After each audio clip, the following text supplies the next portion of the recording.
నిజామాబాద్ జిల్లాలో రాముడి భూములు కబ్జాకు గురయ్యాయి. కౌలు ముసుగులో వందల ఎకరాలు అన్యాక్రాంతమైపోయాయి. ఆక్రమణదారులపై చర్యలు తీసుకోవడంలో దేవాదాయ శాఖ నిర్లక్ష్యంగా వ్యవహరిస్తోంది. ఇంతకీ రాముడి భూములకు ఎప్పుడు మోక్షం లభించే ఛాన్స్ ఉంది? నిజామాబాద్ జిల్లాలో ఆలయ భూములు కబ్జాకు గురవుతున్నాయా? ప్రభుత్వం వద్ద భూములకు సంబంధించిన లెక్కలు లేకుండా పోయాయా? జిల్లా కేంద్రంలోని బడా రామ మందిరం భూములు కబ్జాకోరుల చేతుల్లో చిక్కుకున్నాయి.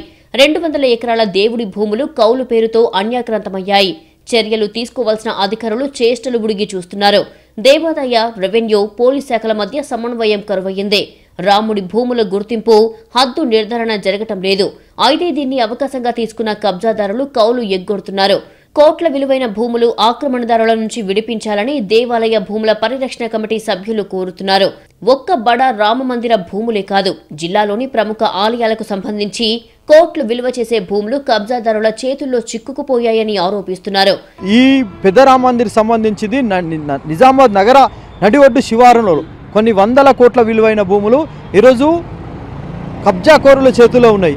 అవి విడిపించి ఇక్కడున్న కలెక్టర్ గారు, ఇక్కడున్న అసిస్టెంట్ కమిషనర్ గారు చొరవ తీసుకొని ఆ దేవాలయాల భూములన్నీ తిరిగి రామ మందిర్కే అప్పయ్యపాలా.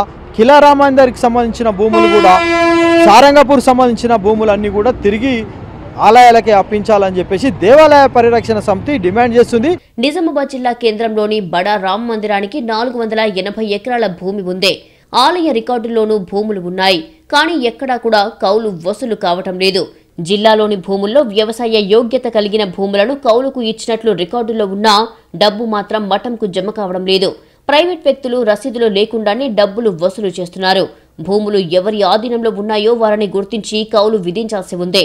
అయితే అధికారులు ఇప్పటి వరకు కేవలం 30 మంది వద్ద సాగులో ఉన్న భూములను మాత్రమే గుర్తించారు. మిగతా భూముల గుర్తింపులో రెవెన్యూ, పోలీసుల సహకారం కావాలని కోరుతున్నారు. జిల్లాలో 213 ఎకరాలు ఉంటే సర్వేయర్ సాయంతో ఇప్పటి వరకు 11 ఎకరాలు మాత్రమే గుర్తించారు. భూములను గుర్తించి త్వరలో స్వాధీనం చేసుకుంటామని దేవాదాయ శాఖ అధికారులు చెబుతున్నారు. దేవాలయానికి దాదాపుగా 500 ఎకరాల వరకు కూడా మనం భూమిని గుర్తించడం జరిగింది.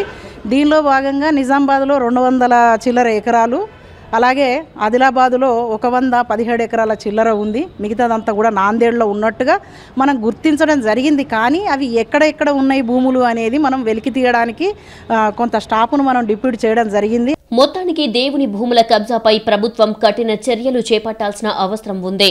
ఆలయ భూములు దేవుడికి చెందేలా సర్కార్ చర్యలు తీసుకోవాలని దేవాలయ భూముల పరిరక్షణ సమితి కోరుతోంది.